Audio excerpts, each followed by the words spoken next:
Okay, thank you, Matt, for the introduction. And first, I would like to thank Science for giving me this opportunity to talk. And also thank you for being here. So today's topic will be AAV Capsid Purity, the control strategy, and also the evaluation of using CE-SDS with laser-induced fluorescence. So briefly, I will talk about the background and gene therapy analytical paradigm very briefly. And then we'll go to the toolbox. What tools do we already have right now, and what tools are we trying to further develop? And finally, will be a quick summary. So for AAV-based gene therapy, I don't think that I really need to talk about all of this, because I think that we should at least all heard about this. It's a very hot topic, but I just want to point out that for the capsid protein, it contains 3 viral proteins, and we call them VP1, 2, and 3. And altogether, they have a 60 subunit structure, and the theoretical ratio is 1 to 1 to 10. So what do we need to consider, right, to develop the analytical paradigm for the gene therapy product? And in this case, it's for AAV. So obviously, you have to follow the agency guidance. You have to identify the CQA based on your previous knowledge, which can be gained from your manufacturing, your clinical data sometime, and also some of the additional in vivo and in vitro studies. And it should be aligned with the USP and ICH guidelines, and also adhere to the corporate quality standard, which sometimes even more strict. So the overall goal is to develop to release and characterize a safe and high quality product. So here is just an example of the gene therapy analytical paradigm. Of course, this is not a full comprehensive paradigm, but just a showcase that we're looking into the AAV strengths, the product variance, its identity, impurity, safety, and some of the general quality. So here, today, I will just focus on one thing, which is the Capsid Purity, which is critical quality attributes that we are trying to monitor the sum of the VP1, 2, 3 peak, as well as their ratio. So at this time in the industry, the golden standard that we consider for the size-based separation for AAV product is SDS-PAGE. So this obviously is an old school method, and it's pretty well established that you just load your sample, you run the gel, you can use the silver stain, or you can use Super Ruby to visualize the 3 viral protein bands. So like here we show VP1, 2, and 3. And then you can get the molecular weight, their purity, and their ratio. But on the other hand, for this assay, it's very labor intensive. So maybe we can have a quick poll here. In your organization, who will do the SDS-PAGE? So usually we will give it to the junior scientists because they don't complain too much.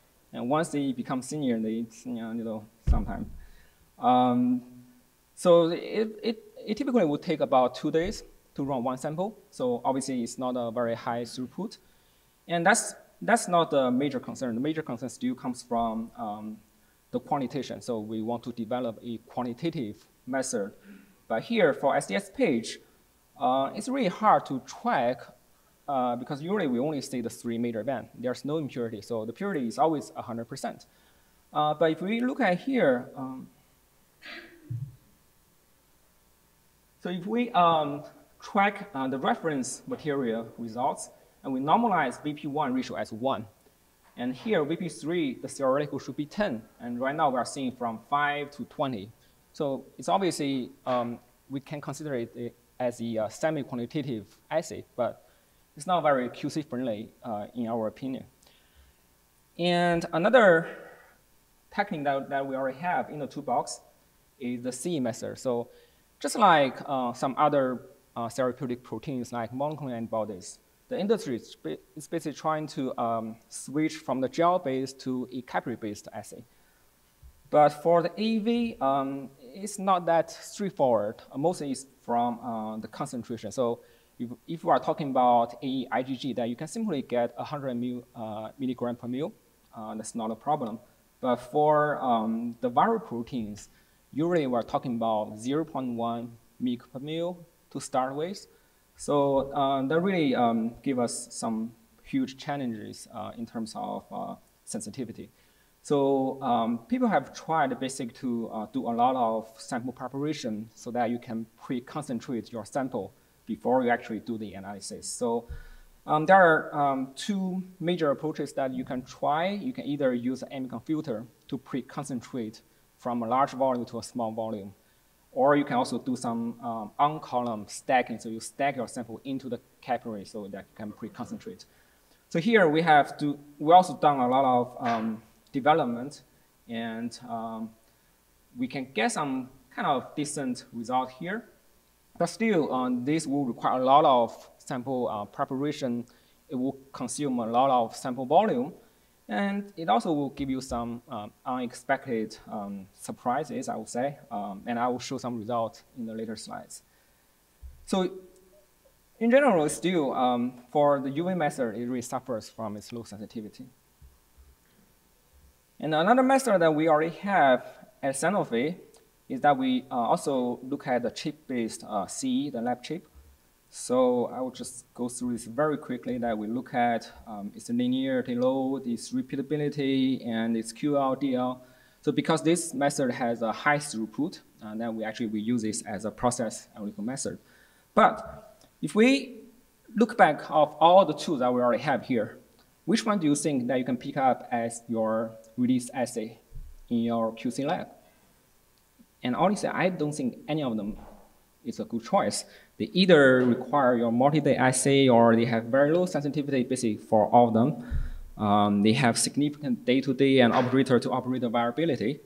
And for us, what we want to try to develop, and we call them as a next generation method. It's not next generation, but as a general ATP, we want to have improved sensitivity. We want to improve the accuracy, precision, resolution. We want direct detection, automation, and digital signals. So basically, we want one method which is comparable to the CE-SDS method that we use for the monoclonal antibodies. So what we try here is to use CE with laser-induced fluorescence. So the concept is pretty simple, right? So we're trying to combine two techniques. One is the separation power from capillary electrophoresis, and the other is the high sensitivity from laser-induced fluorescence. And here we use the Science PA800 Plus instrument with a standard LIF module and also standard cartridge, standard reagents. And if you have previously have any experience using the dye, labeling the protein with dye, sometimes it actually requires some additional steps and some concerns, like how do you consistent label and how do you remove the dyes. So here we keep that in mind. So in order to develop a QC-friendly method, so we're thinking about, is there a way that we can actually develop this method with a very straightforward workflow? So basically what we did is we developed the sample, we diluted the sample first to E12 vector genome per mil. So that's roughly, for the protein concentration, it's roughly 0.01 mg per mil. And then we add this sample to a master mix, which contains the buffer and the dye. And then we put this mixture into a water bath and incubate for a couple of minutes. And that's it. So that sample can be directly injected to the CE. So if you look at here, there's no pre-concentration, there's no buffer exchange, and the dye itself is not toxic. And more importantly, that this assay actually shares the same platform as our MAP CE-SDS assay. They use the same system, they use the same reagents, and there's no additional step compared with the MAP CE-SDS assay. So this is just one example that is actually our very first successful injection that we have. So here we have VP1, VP2, VP3. We also have some fragments here. And the theoretical ratio is 1 to 1 to 10, so this is close.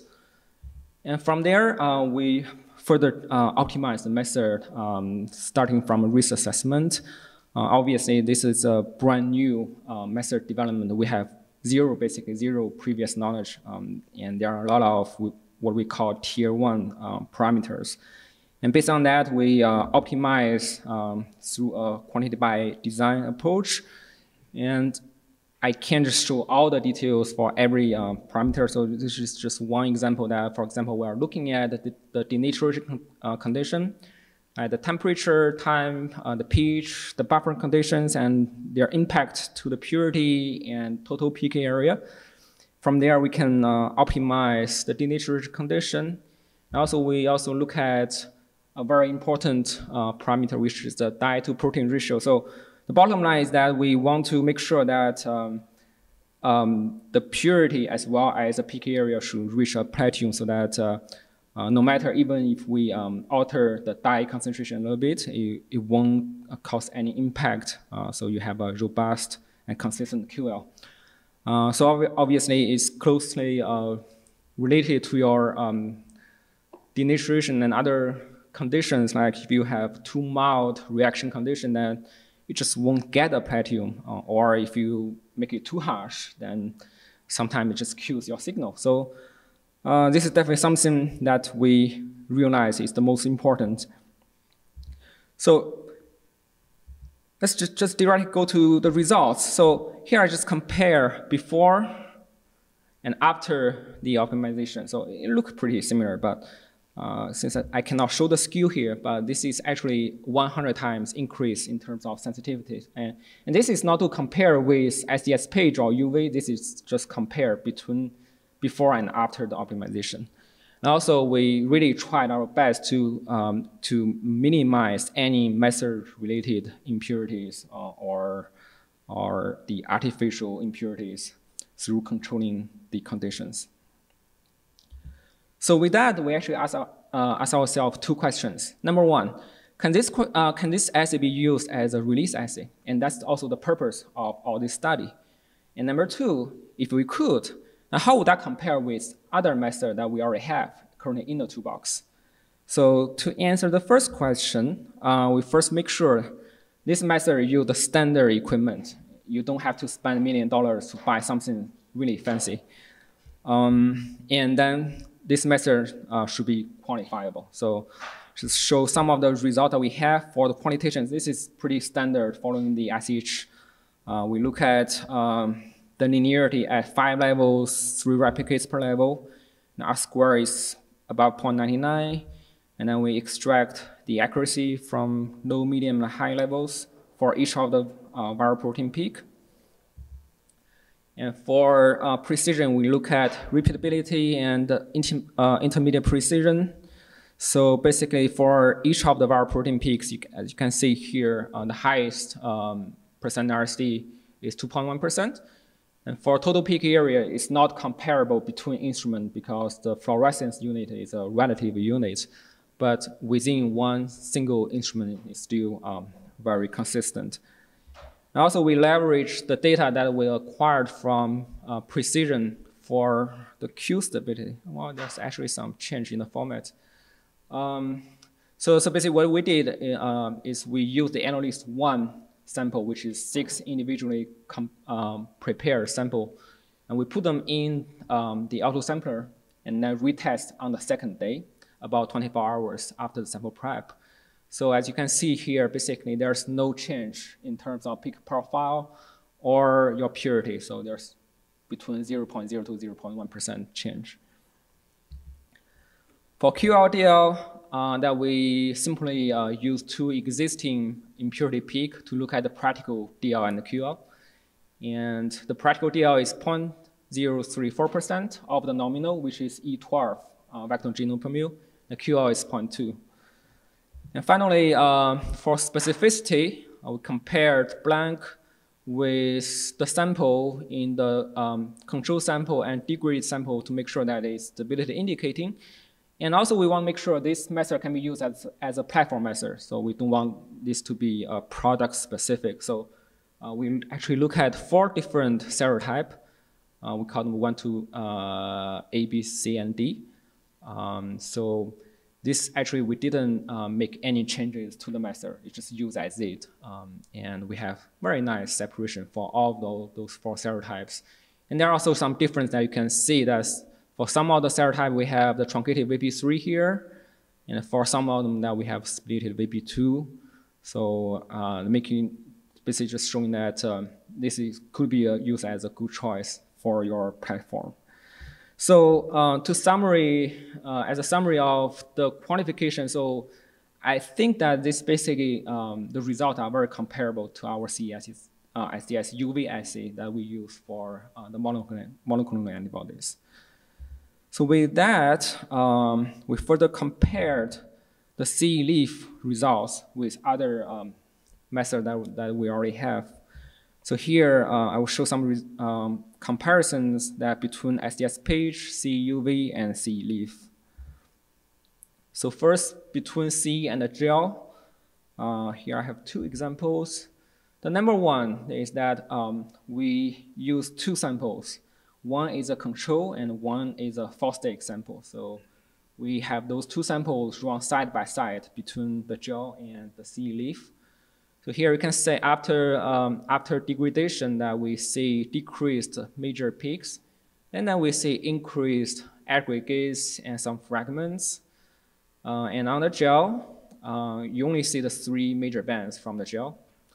And after degradation, then we start to see the aggregate peak, which actually perfectly match with what we see from the CE-LIF. But on the other end, for the low molecular weight side, so basically, you really don't get any information. There's a very thin band here. It's hard to see. But for all the rest of the fragment peaks that we cannot find. So if we look at the purity, which is the sum of the VP1, 2, and 3, they have the same trend between the CE and the SDS-PAGE. But the PAGE purity is always higher because of its lack of sensitivity. A second example is that we use one in-process sample that we actually find one additional peak here. And by doing the Western blot, we know that this is the AT5 protein that we use during the process. So we run this same sample on the CE-LIF. So here we can see exactly the same peak at the same position and almost the same purity. And also including this small shoulder that you can see right next to the VP3 and right here. So I think it's fair to conclude that we have comparable peak profile, peak ratio, peak purity between these 2 methods. But obviously, if you use CE-LIF, you have significantly simplified sample preparation. The throughput, I don't know, maybe at least 10 times higher. You have better sensitivity, higher resolution, and more accurate quantitation.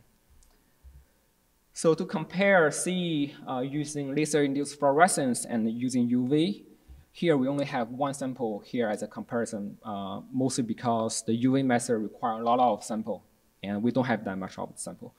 So what we did here for the UV, we use a control AAV sample, and we try 3 different approaches.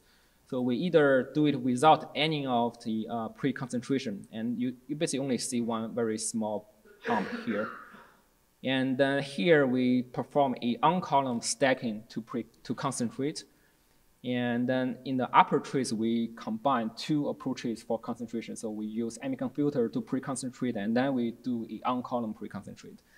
So if you compare here our best approach with the LIF, they actually look very similar to each other, so which is good news. So that means even we're talking about 2 different mechanisms of detection, UV and fluorescence, but they give you very similar results. So we didn't lose any information from here. But if you zoom in and see the baseline, the UV still suffers from its sensitivity. So you can tell how wavy and noisy the baseline is. And while compare here, we have very flat baseline using laser-induced fluorescence. You have very high peak, and make it very easy to integrate. Another interesting finding that you look at here. These are the 3 aggregate peaks that we observed from the last slides. But for here, we didn't use the Fosdick sample. This is a control sample. So that means these aggregates only appear after we use Ambicon filter and after we perform sample stacking in the column. So there's something happened when you try to pre-concentrate the sample, and that will give you some artificial aggregate peaks here. So to summarize here, the good side is that both CE-UV and CE-LIF give you comparable peak profiles and also very similar purity results. But if you use the laser-induced fluorescence, and you get significantly higher and sharper peak. So we're not talking about 100% increase or a couple times increase. This is 4 orders of increase of sensitivity. You get better resolution, flatter baseline, and simpler sample preparation without the need of any pre-concentration. And of course, you don't have to worry about the method-induced artificial peaks. So to summarize, so here CE-LIF is the next generation platform that we developed at Sanofi, and we're going to use it for the AAV Capsid protein purity. So basically, we performed method development, qualification, and then we compared the CE-LIF with SDS-PAGE and CE-UV to make sure that this is a more superior method. And it's also the industry's first qualified CE-LIF method that we use for AAV purity. So to acknowledge the people who actually did the bench work and who gave us the sample, and also my managers, actually Francis and Claire, they're both here in the meeting, and also our legal department. So last but not least, thank you for being here.